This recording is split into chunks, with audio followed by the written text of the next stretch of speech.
Hey there! So in this video, I'm going to show you how to web scrape or web parse information from an HTML site or an XML site using regular expressions.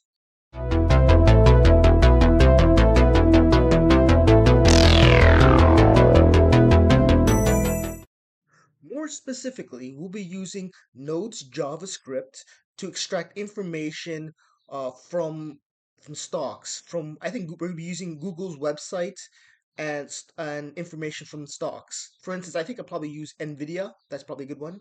Anyways, let's get started. Okay, there we go. We have an async function. I'm also gonna make um, a main function, more specifically an instantaneous uh, anonymous function. So first I'm going to make a function here uh, like this. I'll use a rocket function or called an arrow function. So this is a function here, and I'm making to make it instantaneous. Oh, to make it async, you have to type in async here, and to make it instantaneous, you wrap it in brackets, and then you put brackets in front as well. And I'm going to put a comment here calling this the main, I just call the main function. That's where I'm going to run everything. And inside here, I'm just going to run the function above here called lookup stock. And they basically it runs here. So, and this is where I'm going to start the code. Okay. So before we do anything, let's look up the page that the information that we want to take. So I'm going to open NVIDIA stuff, the NASDAQ, and this is what we get. And I click on this, and it brings me to this page. And what information I want this price right here. So what I'm going to do in the address bar, if you look up the entire address bar, well, you have a bunch of information, useless information, but what you really need is, let me just see if I can copy this, and let's save this address in here. So let's call this, let's put this in capitals. Let's call it a const. We can use that. We can use const. If it's something that doesn't change, then we can use const. URL equals, it's in quotation marks. Let's paste this in. This is a pretty long address. You see over here from the address, this question mark is just like a query. You don't need it. You don't need the stuff after the. Oops, let me just undo that. You don't need the stuff after the question mark. So to make things more simple, so let's delete it from here. So this is all you need from the address. Uh, let's just copy this. So Google Finance quotes, and then the stock that you're looking for. You're looking for an NVIDIA stock from the NASDAQ. So if I go up here and I paste that address up there, use well, we want to see the code for this page. So you should probably right click, go to inspect, and this is basically the code, the code for this. And maybe over here, you right click here and hit inspect again, and it gives you the price right here. But if you go up a bit, over here is actually better. It gives you the price here as well. So I'm going to be targeting this data right here from the HTML code, and I'm going to grab the price from here. But first, let's grab the code for this page, the HTML code or XML code for this page. So let's go back here to our function. So this is that's the address, and then we're going to use a fetch let code, or let's say HTML. Let's call it HTML. And because this is an async function, I'm going to be using a wait. So whenever you use async and you know it's a promise, like fetch always uses fetch is always asynchronous. So you should, if you use asynchronous, you should use a wait, and then you put this address URL here, and let's console log it to see the information. So console log HTML, and let's see what happens. We may not get the information right away, but well, we're gonna try. Okay, let's make this terminal a bit bigger so we can see the information. Let's run this code, node 2, because I call this file test2. And here you get back this information, all this. This isn't exactly what we want. This is just basically the response. Response is status, okay. But what you want is the code for the page. So what you would have to do is you would have to, let's say, let's make a new code here. Um, let's call it HT, HT, or this actually let's call this one here response or yeah, response. And let's call this here HTML. And what we're going to do is going to put response here, or we're going to await response dot text, I believe like this. And then down over here, we're going to console log that, console log HTML. And let's see what happens. Okay, let's run this code. And over here, you can see this is the code for the page. It's quite confusing to look through, but essentially all this code here is the same thing as this, all this here. Okay, so we have a whole bunch of data, but we want to isolate this price right here. We want to isolate that. Let me show you. We're going to be using regular expressions. Okay, so let's make this smaller and let's clear this. Okay. And let's close this console log. Let's give a little bit of space. And so we want to target this here data. So in regular expressions, it's basically you put this in brackets first, and then use this is called the look behind. So I call it look B, but a look behind always starts with a bracket, like it encloses in the bracket. So you have brackets, and inside that bracket you have this. You have a question mark, you have a back arrow, and an equal sign, and then the information that you want to identify, which is data last price, and then a quotation mark here.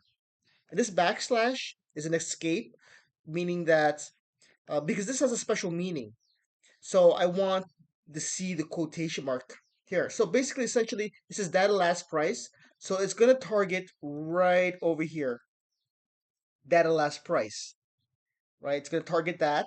And I also want to target this data normal price market stamp there. And I want everything in between. So let's make our other variable.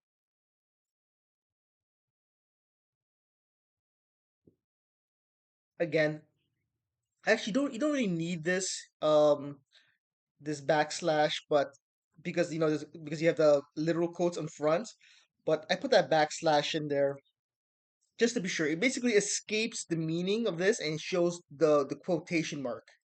That's what backslash does. Backslash is an escape character. For instance, a dot means any character, any type character. But if you want to mean a dot, you have to do a backslash dot to mean like a period. So, anyways, here I have a quotation mark, and I'm escaping the quotation mark, so it's a quotation mark, and then there's a space, and then normal market price stamp. So basically, I'm targeting this here. So, and then I want the information in between. Price match. And essentially, this match function essentially looks at basically this is the code. This is the HTML code that we're gonna extract here, and we're gonna use the match function to look for essentially we're gonna target the front here, and then we're gonna target the back here, but it's only gonna return this here.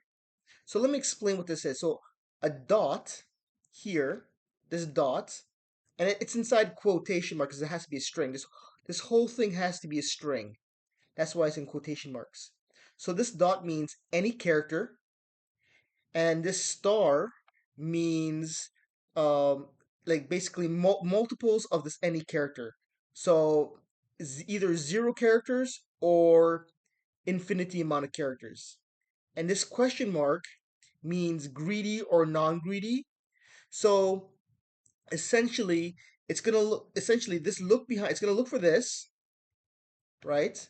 So this part here, look B, and it's gonna match any characters that's ahead of this. So stuff that's ahead of it, and it's gonna keep on going. It's gonna return all this until it finds this there, until it finds that, and that's gonna and basically it's just gonna return the stuff in between. So let me give you an example. Suppose that you have div there, and then you have an end div there, and then you have another end div somewhere down along the lines there. And but this is the information we want to get. So perhaps this is your look behind, and this is your look ahead, right? And if it's greedy, it will grab all this information and return this if it's greedy. But if it's non-greedy, it will find this one and grab only this information, opposed to all of this in between. And you can see here it grabbed the price, which is this price right here. Again, it's basically this price right here. So this here is your look behind from here. All this is your look behind, and then oops, all this from the quotation marks is your look ahead. Um, because it returns in the array, you have to use this over here to get the information specific. Let's see what happens when you don't have this 0, 1 there. Let's see what happens. Perhaps it'll give you this. Perhaps it'll give you the same thing. Oh, it gives you all this additional information. It gives you the code and everything. So basically, it gives you an array of information, but you're just interested in the result right here. You're only interested in this. That's why you put square bracket 0, because you just want this information here. Let's fix this code. Let's Instead of just inputting it manually, let's put down here stock input, and this over here. Let's change this and put that stock. But you can use regular code if you want to insert stuff. You can use regular code. You use backtick. So I'm using this backtick here. And now when you do func lookup, you can input the what you want to look up specifically here, and then they'll put it here, and then you'll look up that find the HTML for that specific stock. So in this case, we use nvid, and it should still work the same way. Yep, it still works. And say you want to look up a whole bunch of stocks. So let's get some additional information. Let's go up here and make an array of stocks. And we don't need that many. These are the ones I'm sort of interested in, but I guess we don't need palette. Let's just do 3. 3 is good enough. Okay. And in this function, here, let me just correct this. In this function, let's return this here from the function. So let's return priceMatch. And just to be sure, let's return it as, I think we could return it as is. That's fine. Don't need this there. Okay, so let's go down here to our main function. And instead of doing this lookup stock, what I'm gonna do is I'm gonna use a map function to map out all of this, look at the prices for all these, and put it into an array of promises, and then we will resolve the promises. So here we go. So stock prices map, and we're gonna map each stock. So from this array, we're gonna grab each stock and we're gonna run it through this function here. And it should return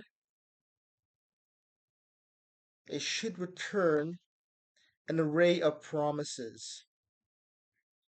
Okay, let's see if this works. Okay, let's make this big and we'll run it. It says here, so you have 3 promises in this array of promises. And what you want to do is resolve them. Okay, so let's clear this. Let's go down here and let us erase this. And we are going to resolve them using a function called Promise.all. And we're going to make a new variable. And notice that I have an await here. So await Promise.all, and I put my array into here. We're going to console.log that and see what it gives. Oops, let me just go back. Console.log array stock, and let's see what happens. Okay, so if I run it again, I should get the values because it's resolving all the promises. So here you're making an array of promises, so a whole bunch of promises, and then here you have to use the await promise. You have to use a promise all, and you have to use await because these are all promises. So you have to use await. If you don't use await, let's say you forget to do that part, you will see, because if this returns a promise, this here promise all will return another promise in the form of an array. So if you do this, it just shows you a promise. However, if you do await, it will give you an array of those promises. What's resolved. So these are the prices. And I believe that's all I wanted to show you. I guess this information you can email to yourself, or you can send it to your phone on a daily basis, or you can give you certain alerts. You can manipulate it any way you want. And again, all this code will be in the description, and I'll give more explanation on regular expressions. Okay, that's about it.